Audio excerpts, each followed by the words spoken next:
اپنے خدا کا شکر گزار ہوں اس بڑے فضل کے لیے کہ ایک بار پھر میں آپ کی خدمت میں حاضر ہوں ایک نئے پیغام کے ساتھ۔ اس پیغام یعنی کلیسیا میں یسوع جیسا کوئی نہیں، اس پیغام کو یسوع جیسا کوئی نہیں اس کتاب سے لیا گیا ہے، جسے خدا ان کے خادم میرے دوست ریورنڈ بلیک ویسٹرن نے تحریر کیا ہے، جن کا تعلق امریکہ سے ہے۔ میں آپ کو خوشی سے یہ بھی بتانا چاہتا ہوں گواہی کے طور پر کہ وہ 30 سال کا عرصہ انہوں نے اپنی زندگی کا امریکہ میں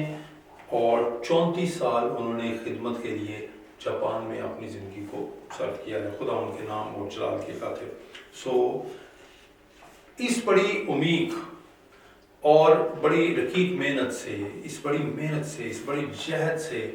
کے بعد یہ نتیجہ نکلا ہے کہ وہ اقوام عالم میں جا کر،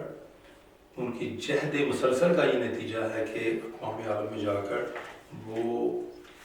دنیا بھر میں جا کر یہ گواہی بیان کرتے پھرتے ہیں کہ یسوع جیسا کوئی نہیں۔ لیکن کلیسیا پاکستان میں اس بات کے لیے وضاحت دیتا چلوں کہ یہ گواہی صرف بلیک ویسٹرن کی نہیں ہے، یہ میری گواہی ہے، یہ آپ کی گواہی ہے۔ ہم پہ یہ فرض ہے کہ ہم لوگوں کو بتائیں، ہمارا جو تعلق جیسا تعلق ہمارے یسوع سے ہے وہ لوگوں کو جا کر کے بتائیں کہ ہماری زندگی میں یسوع جیسا کوئی نہیں ہے۔ مسیحوں کی زندگی میں آپشن نہیں ہوا کرتا۔ آپ یہ نہیں کہہ سکتے کہ آپ یسوع کے بھی ہیں اور ساتھ آپ اس کے بھی ہیں۔ نہیں، یسوع ہمارا کچھ ہے لیکن وہ بھی ہمارا کچھ لگتا ہے۔ مسیحوں کی زندگی میں کبھی آپشن نہیں ہوتا، سیکنڈ آپشن نہیں ہوتا۔ یا تو ہم یسوع کے نہیں ہیں یا پھر ہم یسوع کے ہیں، یا تو یسوع جیسا ہماری زندگی میں کوئی اور ہے ہی نہیں، اور یا پھر ہم سرے سے یسوع سے واقف ہی نہیں ہیں۔ جی، جو میں بیان کرنا چاہتا ہوں وہ یہ کہ یہ صرف بلیک ویسٹرن، میرے دوست ریورنڈ بلیک ویسٹرن کی گواہی نہیں ہے، یہ گواہی میری اور آپ کی بھی ہے، اور یہ ہم سب کی گواہی ہے کہ ہم اسلامی جمہوریہ پاکستان کے اقوام میں رہتے ہوئے، مذاہب کے درمیان رہتے ہوئے، ہم اس بات کے لیے اپنے ایمان پر کھڑے ہیں، اور ایمان کا بیج یہ ہے جو ہماری زندگی میں بویا گیا ہے خدا کے زندگی بخش کلام کے وسیلہ سے، اور ہمیں پتہ چلا ہے، ہم نے خود دیکھا ہے، ہم نے جیسے سنا تھا ویسا پایا ہے، جیسا پڑھا ہے ویسا پایا ہے۔ ہماری زندگی، ہمارا تعلق یسوع کے ساتھ جو ہے اس نے ہمیں بیان کیا ہے، یہ ثابت ہوا ہے کہ ہماری زندگی میں یسوع جیسا کوئی نہیں ہے۔ میں اس کتاب میں سے کلیسیا میں یسوع جیسا کوئی نہیں، there is no one like Jesus among his church، اس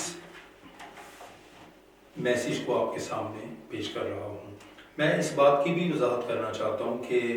یہ میسیجز پڑھنے کا مقصد یہ ہے، آپ کے سامنے بڑی سادگی سے پڑھنے کا مطلب یہ ہے کہ وہ افراد جن تک یہ بکس نہیں پہنچی ہیں، آپ اسے سن سکتے ہیں، اور وہ افراد جو پڑھ نہیں سکتے ہیں ان کے لیے موقع ہے کہ وہ، کیونکہ سیل فون تو سارے استعمال کرتے ہیں، تو اس لیے ان کے لیے موقع ہے کہ وہ اپنے سیل فون پر اس گواہی کا حصہ بنے کہ ان کی زندگیوں میں یسوع جیسا کوئی نہیں۔ جب مقصد یہ ہو کہ ہم سیل فون پر سن سکیں، تو پھر میں آپ کو یہ بھی بتانا چاہتا ہوں کہ، اور آپ کو انوائٹ کرنا چاہتا ہوں کہ آپ اس پیغام کو سن کر آپ دوسروں کو شیئر کریں، آپ ضرور دوسروں کو دعوت دیں کہ وہ بھی اسے سنیں، کیونکہ میں آپ کو یہ بتانا چاہتا ہوں کہ یوٹیوب کی پالیسی یہ ہوتی ہے کہ جس ویڈیو کو پورے طور پر دیکھا جاتا ہے اس ویڈیو کو یوٹیوب اگلے 20 لوگوں تک شیئر کر دیتا ہے۔ جی بالکل۔ اس کا مطلب یہ ہے کہ جب آپ پیغام کو سن رہے ہیں یا دیگر پیغامات کو سنیں تو آپ نے پورے پیغام کو سننا ہے، تاکہ آپ کے سنے ہوئے پیغام کے سبب سے آپ اس گواہی دینے میں حصہ دار ٹھہریں، آٹومیٹکلی آپ اگلے 20 لوگوں تک وہ گواہی لے جائیں گے۔ جی پلیز۔ تو آغاز کرتے ہیں، کلیسیا میں یسوع جیسا کوئی نہیں۔ کسی بھی صحت مند معاشرہ میں مختلف قسم کے سیاسی، سماجی، تعلیمی، مالیاتی، انتظامی اور مذہبی ادارے ہوتے ہیں۔ ان اداروں کے انتظامی امور کے لیے مختلف علمی، تعلیمی، کاروباری، ہنرمند طبقات سے لوگوں کو اکٹھا کیا جاتا ہے کہ وہ اداروں کی پالیسی اور کاروباری نوعیت کے مطابق ادارہ کی ترقی کا باعث ہوں۔ کلیسیا بطور ادارہ دیگر تمام اداروں سے بالکل مختلف ہے، لیکن کلیسیا کو حقیقی حیاتیاتی ادارہ پکارا جانا چاہیے، اس لیے کہ ایسے ادارے کی نوعیت زندگی سے متعلق ہے کہ یہ ادارہ زندگی فراہم کرنے کی خدمت پر معمور ہوتا ہے کہ لوگ اس ادارہ سے منسلک ہو کر ادارہ کے سربراہ سے زندگی حاصل کریں۔ خداوند یسوع کے بغیر کلیسیائی ادارہ کا کوئی تصور نہیں ہے، بلکہ زندہ مسیح کے بغیر کلیسیا کا ادارہ ایسے ہے جیسے سر کے بغیر جسم۔ یہی وجہ ہے کہ کلیسیا کا ہر فرد اس ادارہ کے انتظامی امور کا ماہر اور زندہ گواہی دینے والا زندہ گواہ کہلاتا ہے، جو کہ یسوع کی سربراہی میں اپنے عوام کے لیے، اپنے لوگوں کے لیے، اپنے خاندان اور معاشرہ کے لیے خدمات انجام دیتا ہے۔ مکاشفہ کی کتاب میں خداوند یسوع مسیح کا کلیسیاؤں سے ایک لاسانی تعلق نظر آتا ہے۔ یہاں یوحنا زندہ مسیح کو کلیسیاؤں کے درمیان کھڑا دیکھتے ہیں، ایک عام مشاہدہ کرنے والے کے طور پر، بلکہ ہر ایک کلیسیا کی کمزوری اور خامی کے باوجود وہ تمام کلیسیاؤں میں پوری دلچسپی کے ساتھ منسلک ہے۔ ان کلیسیاؤں میں بہت سی ایسی ہیں جو بڑی مشکل سے، یہاں تک کہ جنہوں نے اظہار ثانی کا سامنا کیا ہے، لہذا یسوع نے ہر ایک کلیسیا سے کلام کیا، اور سمرنا کی کلیسیا سے یسوع یوں کلام کرتا ہے کہ سمرنا کی کلیسیا کے فرشتہ کو یہ لکھ، جو اول اور آخر ہے اور جو مر گیا تھا اور زندہ ہوا ہے، وہ یہ فرماتا ہے۔ جی، مکاشفہ 2 باب کی 8ویں آیت۔ کلام مقدس کے زیادہ تر حصہ جات ایسے ہیں جن سے کلیسیاؤں اور یسوع کے درمیان باہمی تعلقات کی وضاحت ہوتی ہے کہ کلیسیا ہی ایک ایسی ہیکل ہے جس کے کونے کے سرے کا پتھر آپ خود مسیح ہے۔ بائبل مقدس میں کلیسیا کو دلہن سے تشبیہ دی گئی ہے، جس کا دلہا بر قدوس خداوند یسوع مسیح ہے، جیسے کہ کلیسیا یراقین کے گھرانوں کو شاہی کاہنوں کا فرقہ پکارا گیا ہے، جن کا بڑا سردار کاہن یسوع مسیح ہے۔ یسوع کے ساتھ کلیسیا کے یہ سارے رشتے ناطے ثابت کرتے ہیں کہ زمین پر کلیسیا کا سارا انحصار صرف خداوند یسوع مسیح پر ہے۔ بے شک یہ سچ ہے، آمین۔ یسوع نے کبھی کوئی کلیسیا نہیں بنائی اور نہ ہی گرجا گھر کی تعمیر کی، لیکن خداوند یسوع مسیح نے ایمان پر قائم ہونے والی اور ایمان کی گواہی دینے والی کلیسیا کو فتح سے بڑھ کر غلبہ کی گارنٹی عطا کی ہے۔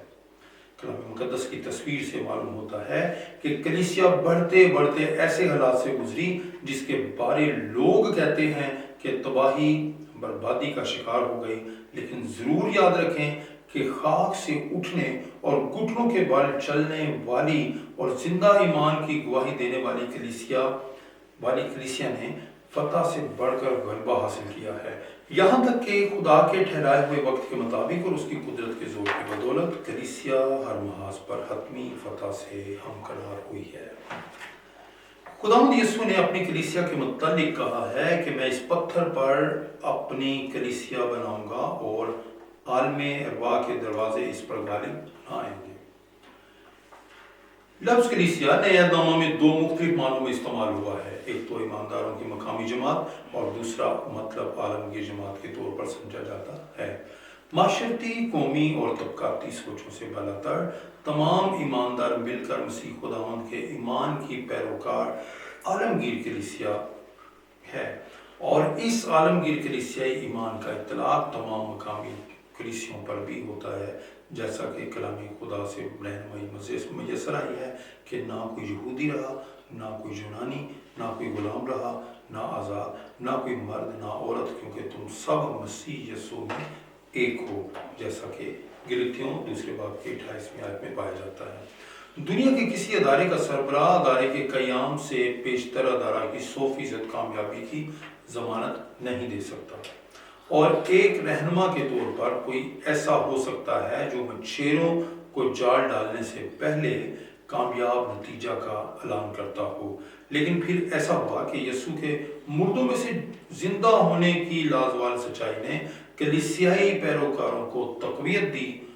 اور یسوع کی جانب سے بھیجے گئے مددگار پاک روح نے انہیں تحریک بخشی کہ ان کے عظیم ایمان اور پاک روح کی تحریک کا نتیجہ اور ایمان پر قائم رہنے کے پھل نے کلیسیا میں فتح یابی کے جھنڈے لہرانے کی فضیلت پائی۔ کلیسیا کے قیام کا مقصد اور الہی منصوبہ صرف اور صرف کلیسیا کے بانی کی حضوری میں ہی پورا ہو سکتا ہے، اور کلیسیا کا وہ بانی یسوع ہمارا خداوند ہے۔ دیگر ادارے تو بانی کے بغیر چل سکتے ہیں، دیگر اداروں کے بانی مردہ ہو سکتے ہیں جو کہ اس جہان میں سے کوچ کر گئے ہوں، پر یسوع کے بغیر کلیسیا کا تصور ہی نہیں ملتا، اور نہ ہی لوگ کلیسیا کہلا سکتے ہیں۔ اس لیے کہ کلیسیا کا مقصد جیسا کہ اوپر بیان کیا گیا ہے کہ خداوند میں پورا ہوتا ہے کہ کلیسیا، ایماندار کلیسیا میں جی اٹھے یسوع کی گواہی دی جائے، یسوع کی تعلیمات دی جائے، اس لیے کہ یسوع کلیسیا کا مرکز اور کلیسیا کا بڑا مضمون ہے۔ کلیسیائیں یسوع مسیح کے نام سے آپس میں رفاقت رکھتی ہیں کہ خدا باپ، بیٹے یسوع اور پاک روح کی مدد سرائی کی جائے۔ یہی وجہ ہے کہ زندہ مسیح کلیسیاؤں میں پرستش کا دل ہے کہ ہم اپنے نجات دہندہ کی تعریف کرتے، تعظیم بجا لاتے اور یسوع مسیح کے نام سے دعا کرتے اور گواہی کے وسیلہ سے زندہ مسیح پر اپنے ایمان کا اظہار کرتے ہیں۔ لوگوں کے اکٹھا ہو کر پرستش کرنے بابت اس ایمان کا اظہار ہوتا ہے کہ جہاں 2 یا 3 ایماندار اس کے نام سے رفاقت کے لیے اکٹھے ہوتے ہیں تو وہ ان میں موجود ہوتا ہے۔ اس لیے گواہی بیان کرنے والے ایمان کو ہر وقت بروئے کار لانا اور خداوند کی پرستش کرنے اور اجتماعی رفاقت میں مسیح کی حضوری نہایت ضروری ہے، اور یہی کسی بھی کلیسیا کا اتم روحانی درجہ اور اعلیٰ روحانی کلیسیائی معیار ہے۔ شخصی طور پر میں کئی ممالک میں کی مختلف کلیسیوں میں منادی کے لیے گیا۔ اس کتاب کے رائٹر ریورنڈ بلیک ویسٹن یہ بیان کرتے ہیں کہ شخصی طور پر میں کئی ممالک کی مختلف کلیسیوں میں منادی کے لیے گیا، جہاں میں نے دیکھا کہ کبھی تو ایماندار گھروں پر عبادت کی گھر سے اکٹھے ہوئے اور کبھی نامکمل یا زیر تعمیر عمارت میں، اور کبھی ایسا بھی دیکھنے میں آیا کہ کلیسیائی خاندانوں کے لیے درختوں کے جھنڈ کے نیچے کی جگہ کلیسیائی عبادت کے لیے مقرر ہے، اور پھر کبھی کبھار کسی تہوار پر کسی بڑی کاروباری عمارت کا کوئی حصہ یا منزل کرائے پر حاصل کر کے عبادت کا اہتمام کیا جاتا ہے۔ یہ بات واضح طور پر بڑے تجربہ کی حامل رہی ہے کہ اکثر ان کی پرستش کے ساز فرق ہیں، پرستش کا انداز اور راگ بھی فرق ہے، لیکن ایک بات جو عالمگیر کلیسیا میں پائی جاتی ہے وہ یہ کہ زندہ مسیح کی حضوری اور مسیح کا اپنے لوگوں سے تعلق ہر کلیسیا میں ایک جیسا تھا کہ ہر طرح کا فرق ایمان کی وحدانیت اور اتحاد کی بدولت بالکل غیر مؤثر رہ گیا تھا، غیر مؤثر ہو کر رہ گیا وہ فرق۔ ہاللویہ! کہ مسیحی چاہے اپنے گھروں پر اکٹھے ہو کر پرستش کریں، وہ ہمیشہ گاتے ہیں مسیح میں نہ تو مشرق اور مغرب، مسیح میں نہ تو کوئی شمال اور جنوب، بلکہ اس کی محبت کی عظیم رفاقت ایک سی پوری دنیا میں ہے۔ کلیسیا کا بڑا اور عظیم تر مقصد یہ ہے کہ دنیا بھر میں انجیل کے پیغام کو پھیلائیں۔ ضروری ہے کہ مسیح ہمارے پیغام اور منادی کی خدمت کا مرکز ہو۔ چونکہ انجیل یسوع کی ہے تو پیغام بھی یسوع ہی کا ہونا چاہیے، اس لیے کہ مسیح کے پیغام کے بغیر کلیسیا کا کوئی وجود نہیں ہو سکتا، اور نہ ہی یسوع کے بغیر پیش کیے گئے پیغام اور بغیر مرکزی خیال اور ایمان کے اکٹھا ہونے کا کوئی جواز باقی رہ جاتا ہے۔ یسوع ہی کلیسیا میں اور کلیسیا کے لیے سب کچھ ہے، اور کلیسیا یسوع کے وسیلے اور مسیح یسوع میں ہے کہ کلیسیا یسوع میں اور یسوع کے وسیلے آگے بڑھتی، کلیسیا یسوع کی پیروی کرتی اور یسوع کی فتح کا نرسنگا پھونکتی ہے۔ بطور کلیسیا ہم اپنی اس سچائی پر یقین رکھنا اور اس پر قائم رہنا اپنے لیے مسیح میں فخر اور خوشی کا باعث سمجھتے ہیں کہ مسیح کلیسیا میں موجود ہے۔ وہ اپنی کلیسیا میں اپنے منصوبے پورے کرتا ہے، اور اس عظیم دن کلیسیا اس کے حضور برہ کی دلہن کے طور پر پیش کی جائے گی، جس کا لباس بے داغ ہوگا۔ مجھے اور آپ کو کلیسیائی ایماندار ہوتے ہوئے